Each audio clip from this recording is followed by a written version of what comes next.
Hello students, today we'll start our new session with the book First Flight, which is prescribed in your syllabus class 10, First Flight, and the first chapter is A Letter to God by G.L. Fuentes. मैंने कल ही आपको इसकी PDF file भेज दिया था WhatsApp पर। तो आज ये लेसन हम लोग शुरू कर रहे हैं। देखिए, ये लेसन जो शुरुआत है, ये इसकी सबसे बड़ी बात ये है कि ये फेथ पर है। फेथ, गॉड पर फेथ। एक फार्मर, जैसे हम लोग यूजुअली जानते हैं कि फार्मर्स जो होते हैं, फसल जो होती है उनकी, वो ज़्यादातर डिपेंड करती है रेन पर। तो इसमें भी, इस लेसन में भी एक फार्मर है जिसका नाम लेंचो है, और वो भी, उसकी क्रॉप बिल्कुल तैयार है, पर उसमें थोड़ा सा डाउनपोर, हल्की सी बारिश की ज़रूरत है।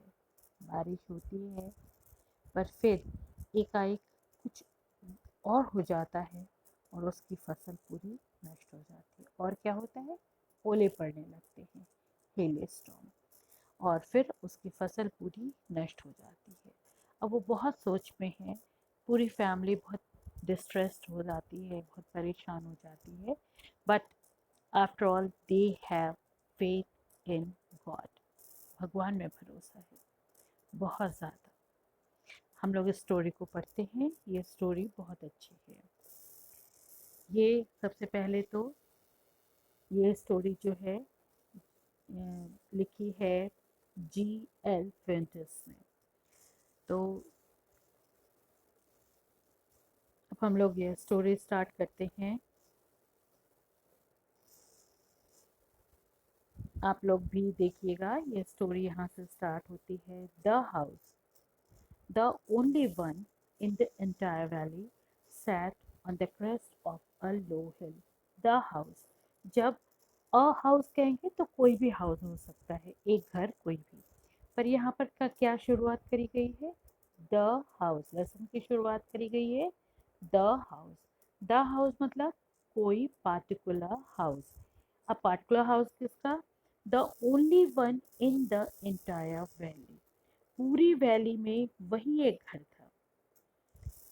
वैली मतलब घाटी, एंटायर मतलब पूरी, संपूर्ण। पूरी वैली में वही एक घर था। Sat on the crest of a low hill. Crest क्या हुआ? क्रेस्ट मतलब होता है चोटी, और लो हिल छोटी पहाड़ी की चोटी पर, वही पूरी घाटी में वही एक घर था। फ्रॉम दिस हाइट, हाइट मतलब ऊंचाई, from this height one could see the river and the field of ripe corn dotted with the flowers that always promised a good harvest.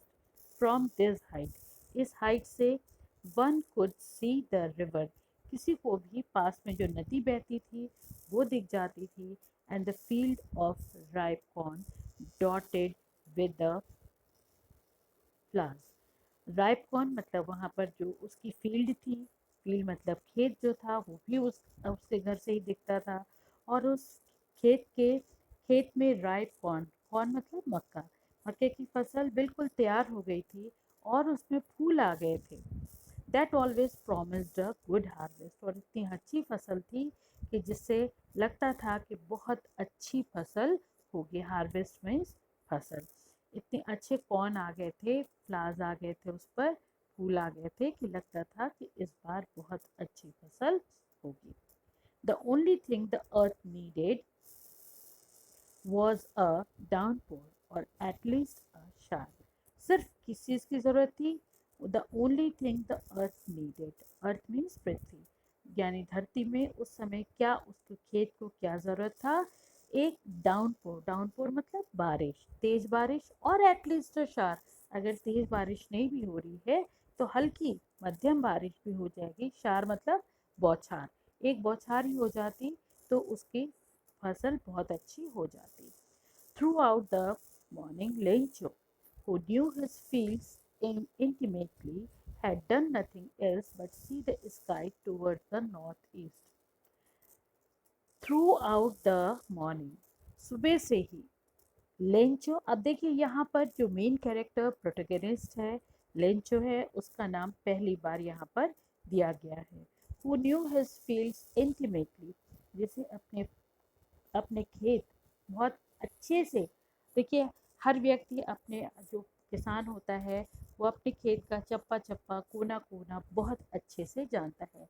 वैसे ही लेंचो भी अपने फील्ड को बहुत अच्छे से इंटीमेटली मतलब अंतरंगता से जानता था। Had done nothing else but see the sky towards the north east, उसने सुबह से आज कुछ भी नहीं किया था। जिस दिन की ये बात हो रही है उस दिन सुबह से उसने कुछ नहीं किया। हैड डन नथिंग, उसने कुछ भी नहीं किया था, बस क्या किया था, but see the sky towards the north east. North east, north east मतलब उत्तर पूर्व की तरफ, वो बराबर से आसमान की तरफ देख रहा था। Now we are really get going to get some water women, वो अपनी वाइफ से कहता है कि अब हम लोगों को देखिए किसान के खेत के लिए पानी की ज़रूरत होती है, और किसान आसमान में देखकर ही बता सकता है कि बता देता है कि पानी बरसेगा या नहीं बरसेगा। अब उसको आशा हो रही थी कि नॉर्थ ईस्ट में बादल आ रहे थे, तो उसको आशा थी कि पानी बरसेगा। तो वो अपनी वाइफ से कहता है now we are really going to get some water women, अभी हम लोगों को ज़रूर थोड़े पानी आएगा। The women who was preparing supper reply, जो वुमेन जो प्रिपेयर कर रही थी सपर, सपर मतलब भोजन। देखिए हम लोग सब जानते हैं कि मॉर्निंग में हम ब्रेकफास्ट करते हैं, नाश्ता, दोपहर के खाने को लंच कहते हैं, रात के खाने को डिनर कहते हैं, पर सपर और मील, किसी भी समय के भोजन को सपर या मील कहा जा सकता है, पूरा भोजन। उसने, the woman who was preparing supper replied, yes God willing. देखिए अब यहाँ पर पहली बार दिखा रहे हैं कि उसकी वाइफ क्या जवाब देती है, यस गॉड विलिंग, भगवान की जैसी मर्जी। यानी ये पूरा परिवार जो है शुरुआत से ही बता रहे हैं कि इनको गॉड में बहुत फेथ है। The older boys were working in the field, अब उसके जो बड़े बच्चे थे वो खेत में काम कर रहे थे, while the smaller ones were playing near the house until the woman called to them all, पर जो छोटे बच्चे थे वो पास में ही, while मतलब जबकि, the smaller ones जो छोटे बच्चे थे वह playing near the house, वो पास में ही, हाउस के पास में ही खेल रहे थे। until the woman called to them all, जबकि जबकि उसकी माँ ने उन सबको बुलाया। किस लिए बुलाया, अब खाना बना रही थी, खाने का समय हो रहा था, तो खाने के लिए बुलाया। क्या कहती हैं, कम फॉर डिनर। देखिए इन्वर्टेड कॉमास में लिखा होता है, जब भी कोई वर्ड्स, कुछ सेंटेंस या फ्रेजेस या parts of sentence inverted commas में लिखे होते हैं, इसका मतलब ये डायरेक्ट स्पीच है, और कोई कह रहा है या सोच रहा है या लिख रहा है, तो उसके वर्ड्स को वैसे ही अगर लिखना है, सुनना है, तो उसको इन्वर्टेड कॉमास में लिखते हैं। तो ये डायरेक्ट स्पीच में है, यानी यही वर्ड्स वो वुमेन, उनकी माँ और लेंचो की वाइफ बोल रही है। कम फॉर डिनर, खाने के लिए आ जाओ, रात का समय हो गया, डिनर मतलब रात का भोजन, खाने के लिए आ जाओ। It was during the meal, meal हमने अभी आपको बताया था कि सफ़र और मील, कोई भी खाना भोजन करते हैं तो उसको सफ़र या मील कह सकते हैं, कहते हैं। It was during the meal that just as Lencho had predicted, इस मील के समय में, भोजन के समय में, जैसा कि लेंचो ने प्रेडिक्टेड, प्रेडिक्टेड मतलब अनुमान लगाया था, प्रेडिक्ट मतलब अनुमान लगाना। लेंचो हैड प्रेडिक्टेड,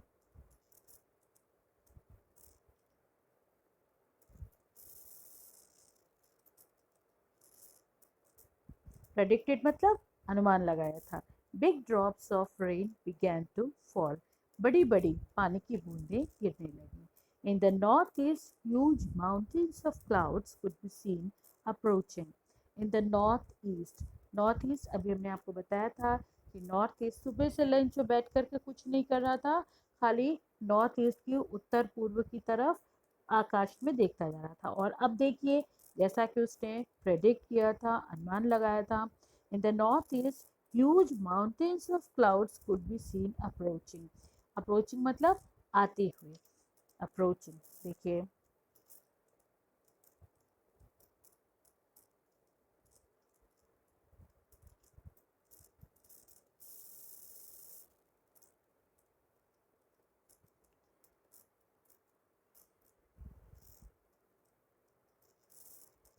है ना। तो clouds could be seen approaching. Huge, huge मतलब बहुत विशाल। माउंटेन्स ऑफ क्लाउड्स मतलब बहुत बड़े बड़े क्लाउड्स के, ऐसा लग रहा था कि बादल, क्लाउड मतलब बादल, बहुत बड़े बड़े बादल आ रहे थे। कुड बी सीन अप्रोचिंग, आते हुए दिख रहे थे। The air was fresh and sweet. अब हवा भी, जब हम लोग, पानी जब बरसने वाला होता है और हवा चलती है तो कितनी अच्छी भीनी भीनी सी खुशबू आती है, मिट्टी की सौंधी सी खुशबू आती है। और वो तो किसान था, तो किसान को तो वैसे भी मिट्टी बहुत प्यारी होती है। तो the air was fresh and sweet, और जो हवा थी, जो वहाँ पर हवा चल रही थी, वो बिल्कुल फ्रेश थी और सौंधी सौंधी उससे खुशबू आ रही थी। The man went out for no other reason than to have the pleasure of feeling the rain on his body. और वो जो आदमी है, या मैन कौन है? द मैन, ये लेंचो के लिए कहा जा रहा है। Went out for no other reason, वो तुरंत उठ करके बाहर की तरफ गया, और बाहर में जाने का उसका कोई कारण नहीं था। Then to have the pleasure of feeling the rain on his body, उसको पानी की बहुत ज़्यादा ज़रूरत थी, उसके खेतों को इंतज़ार कर रहा था। और जब पानी बरसने लगा तो उस पानी को महसूस करने के लिए अपने बॉडी पर, उसकी जो खुशी है उसको पाने के लिए तुरंत उठ के, खाते खाते ही उठ करके बाहर चला गया। And when he return he exclaimed, और वो जब लौट कर आया तो उसने फिर खुशी खुशी, एक्सक्लेम मतलब बहुत भाव से बोलना, उसने कहा, these are an rain drops falling from the sky, they are new coins. ये जो पानी की बूंदें गिर रही हैं, रेन ड्रॉप्स गिर रही हैं आकाश से, दे आर, ये पानी की बूंदें नहीं हैं, दे आर न्यू कॉइन्स, ये तो नए नए नए सिक्के हैं। The big drops are 10 cent pieces and the little ones are 5. जो बड़े बड़े ड्रॉप्स हैं वो 10 सेंट के पीसेस हैं। सेंट जैसे हमारे यहाँ रुपये पैसे चलता है, वैसे ही अमेरिका में डॉलर और सेंट चलता है। तो ये कह रहा है कि जो बड़ी बड़ी ड्रॉप्स हैं ये तो 10 सेंट पीसेस हैं, and the little ones are 5, और जो छोटी छोटी ड्रॉप्स हैं ये 5 5 के सिक्के हैं। 5 लिटिल 5 सेंट के सिक्के हैं। अच्छा, ये ऐसा क्यों कह रहा है कि ये big drops, these drops are not just rain drops, these are new coins? Why Lencho is saying so? ये इसलिए कह रहा है क्योंकि ये उसके फसल के लिए, ये ड्रेन जो है उसकी फसल के लिए बहुत अच्छी है। इतना खुश हो रहा है कि इस रेन से उसकी फसल बहुत अच्छी होगी।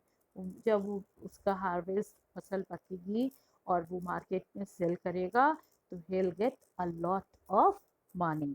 तो इसीलिए वो बहुत खुश होकर के कह रहा है, these aren't raindrops falling from the sky, they are new coins। ठीक है।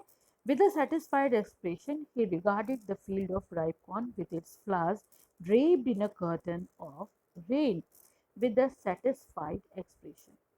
अब उसको पानी की ज़रूरत थी, उसके खेतों को पानी की ज़रूरत थी, और पानी भी बरसने लगा था। तो सेटिस्फाइड मतलब संतुष्ट, एक्सप्रेशन मतलब भाव से। ही regarded the field of ripe corn with its flowers, वो बहुत ध्यान से अपनी, बहुत संतुष्ट होकर के अपनी राइप कॉर्न, अपने पके हुए जो फसल थी उसके फील्ड को, अपने खेतों को बहुत अच्छे से संतुष्ट भाव से देख रहा था। Draped in a curtain of rain, draped मतलब ढका हुआ। अब पानी बरस रहा था तो जो कह रहा है कि उसकी पूरी फील्ड जो थी उस पर एक पर्दा सा छा गया था। कर्टेन मतलब पर्दा। Draped in a curtain of rain, पानी का जो पर्दा से पूरी फील्ड ढक सी गई थी, पर्दे से ढक सी गई थी। किस चीज का पर्दा? रेन का, पानी का पर्दा। But suddenly a strong wind began to blow and along with the rain, very large hailstones began to fall. पर उसकी खुशी पर तुषाराघात हो गया। क्या हुआ? बट सडनली, सडनली मतलब अचानक, एकाएक, a strong wind began to blow, एक तेज हवा बहने लगी, and along with the rain very large hail stones began to fall, और रेन के साथ में बड़े बड़े हेल स्टोन्स मतलब ओले, बिगैन टू फॉल, वो भी गिरने लगे। दीज ट्रूली, अब ओलों से क्या होता है, ओलावृष्टि होती है तो फसल, खड़ी फसल बर्बाद हो जाती है, और वही यहाँ भी हुआ। These truly did resemble new silver coins. अब यहाँ पर देखिए, यहाँ पर जो राइटर है वो एक पन कर रहा है, पन मतलब थोड़ा सा लेंचो की हंसी उड़ाना जैसा, कि वो ये कह रहे हैं कि लेंचो ने पहले क्या कहा था कि जो रेन ड्रॉप्स थी, they were silver coins, they were coins, big drops were 10 cent and small drops were 5 Saint. और यहाँ पर थोड़ी सी हंसी उड़ाते हुए, एक तरह से व्यंग करते हुए कह रहा है writer, these truly did resemble new silver coins. ये जो ओले थे, वास्तव में ये ओले जो क्या होते हैं, सफेद सफेद बर्फ के पत्थर से ऐसे गिरते हैं ना, तो वो न्यू सिल्वर कॉइन्स, ये कॉइन्स की तरह से लग रहे थे। The boys exposing themselves to the rain ran out to collect the frozen pearls. अब जो छोटे बच्चे हैं, छोटे बच्चों को खेतों से, उनको ये मतलब नहीं था कि ये जो हेलो स्टोन है ये खराब है और इससे फसल खराब हो जाएगी। छोटे बच्चे तो दौड़े ओले ओले बटोरने के लिए। It's really getting bad now, और अब ये तो बहुत बुरा हुआ। एक्सक्लेम द मैन, उस आदमी ने फिर कहा। देखिए फिर ये इन्वर्टेड कॉमर्स में है, यानी कि फिर ये लेंचो कह रहा है, I hope it passes quickly.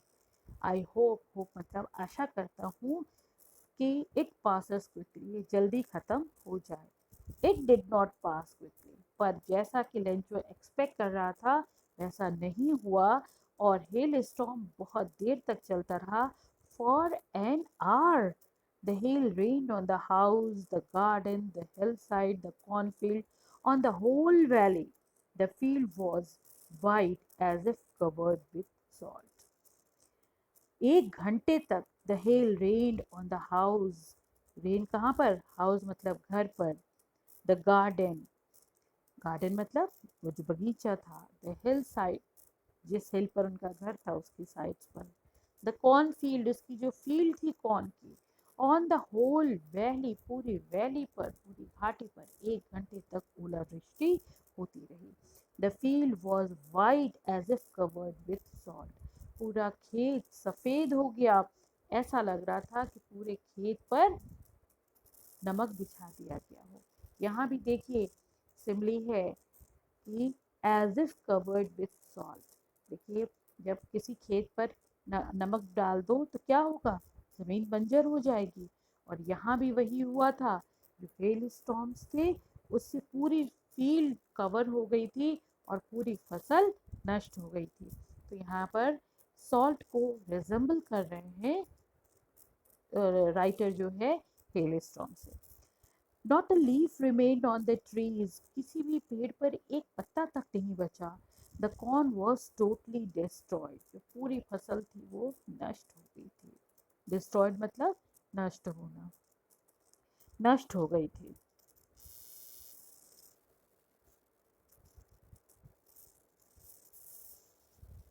Destroyed, नष्ट हो गई थी।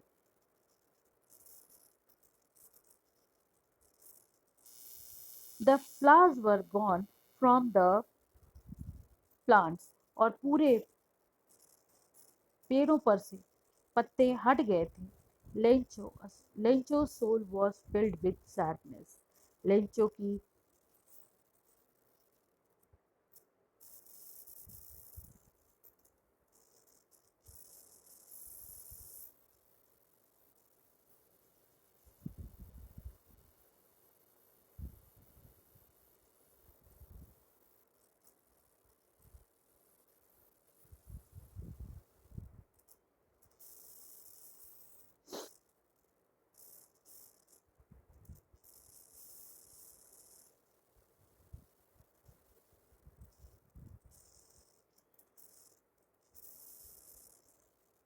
Lencho soul was filled with sadness. Lencho की पूरा जो सोल मतलब आत्मा तक, सिर्फ दिल ही नहीं, उसका आत्मा तक पूरी तरह से दुखी हो गया था। सैडनेस मतलब दुख से भरा हुआ। When the storm had passed, he stood in the middle of the field and said to his sons, जब स्टॉर्म खत्म हो गया, when the storm had passed, जब स्टॉर्म खत्म हो गया, he stood in the middle of the field, वो field के बीच में खड़ा हो गया, and said to his sons, और उसने अपने बच्चों से कहा, a plague of locust would have left more than this. Plague of locust, देखिए प्लेग एक बीमारी होती है, जैसे आजकल हम लोग लॉकडाउन में हैं, क्यों हैं? कोरोना वायरस के कारण। वैसे ही प्लेग एक छूत की बीमारी होती है, एक इन्फेक्शियस डिजीज़ होती है जो एक दूसरे से लगती है, ठीक है।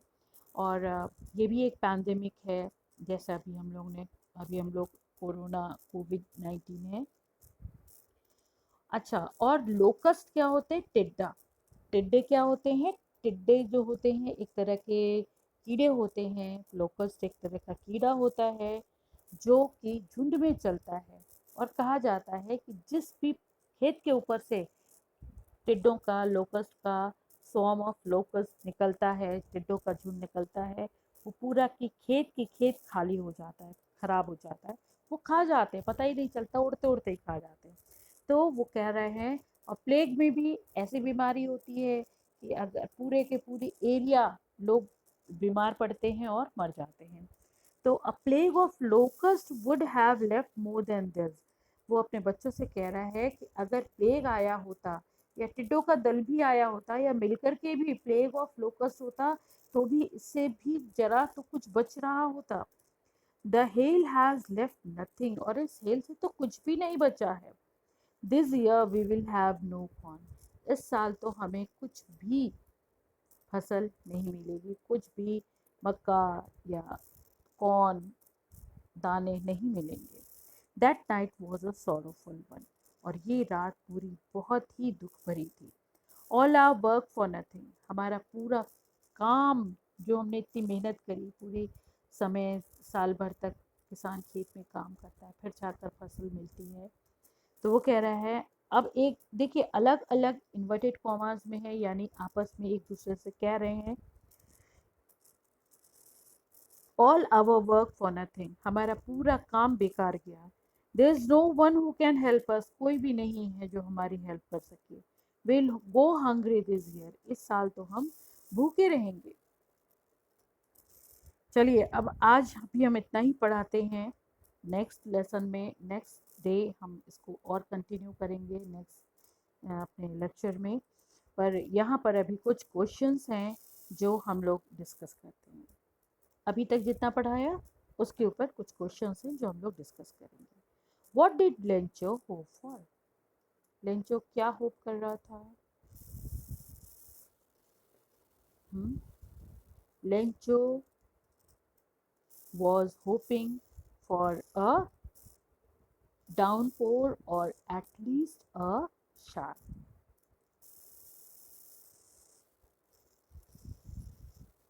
उसको थोड़ी बारिश की इंतजार थी। Why did Lencho say the raindrops were like new coins? I have already told you. Lencho said about the raindrops that they were like new coins because his field needed a little rain and it was raining. So he was hoping that with this rain his crops will be very good, and he'll sell the crops in the market and will get a lot of money. So he compares the raindrops with the new coins. How did the rain change? देखिए इसमें दो questions हैं। How did the rain change? What happened to Lencho's field? How did the rain change? Suddenly, a gust of wind blew, and with the rain, there was hailstorm, which filled the entire valley, and Lencho's field as well, and his crops were totally destroyed. What were Lencho's feelings when the hail stopped? Lencho felt very sad because the hail had totally destroyed his crops. Okay students, अब हम लोग ये यहीं finish मतलब end करते हैं, not totally end because we'll continue the chapter afterwards. Whatever I have taught you, you also go through all again, and for the time being, bye.